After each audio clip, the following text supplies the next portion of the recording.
Okay, people, welcome back to the YouTube channel. Today we are going to be looking at IAG, International Consolidated Airlines Group SA.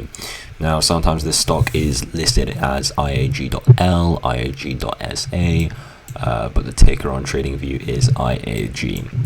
Now, we can see from the daily chart that this stock trades up and then trades down and then trades up. Well, this is the VWAP, by the way. And then trades down, then trades up.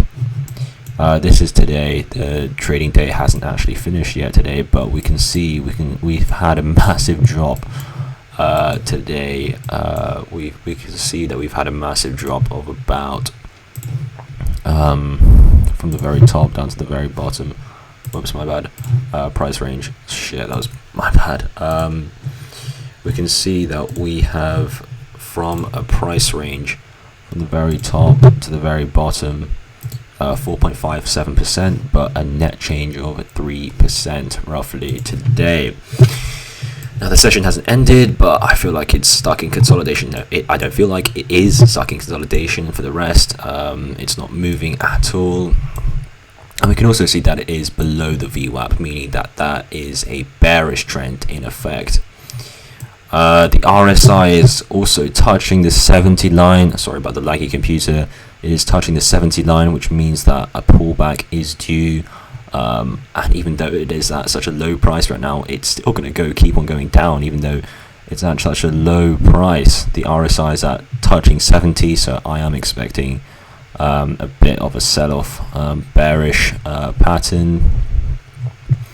Now, if we scroll out to the bigger picture and we also go to the 1 hour, but we're going to be looking at the daily, we can see that the stock actually normally sorry, let's go to the daily. Okay, the stock normally trades at about, like, what is it, like, just looking at that, the stock normally trades at like 400.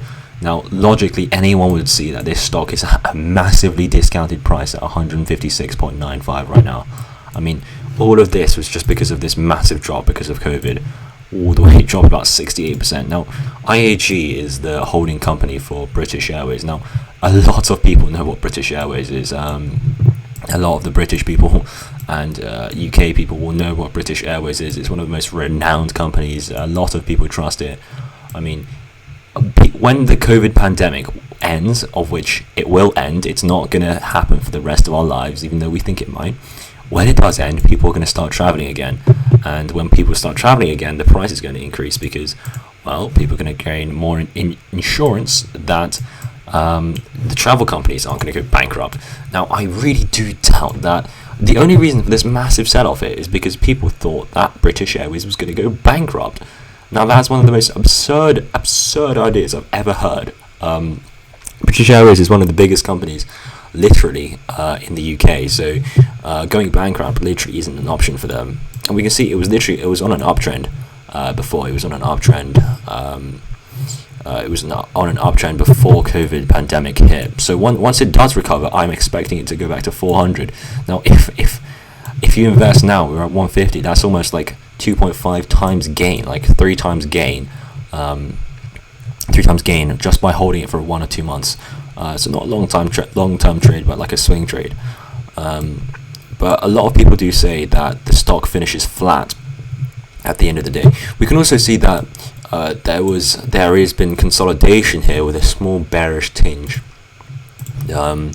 Right here, it broke out once here. It broke out once on the 22nd of December, but came straight back into the consolidation box.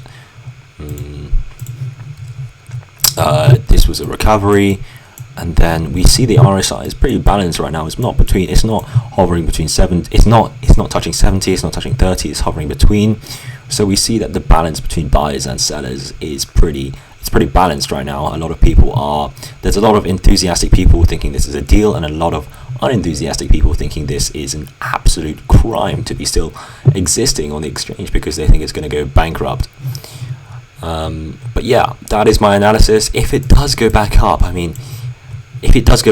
like, this could be a 2.5 times reward. I mean, a lot of reward, but not even that much of a risk. I mean, if you are betting against this company, you're betting that it's going to go down to 100. I mean, that's only losing 50 points.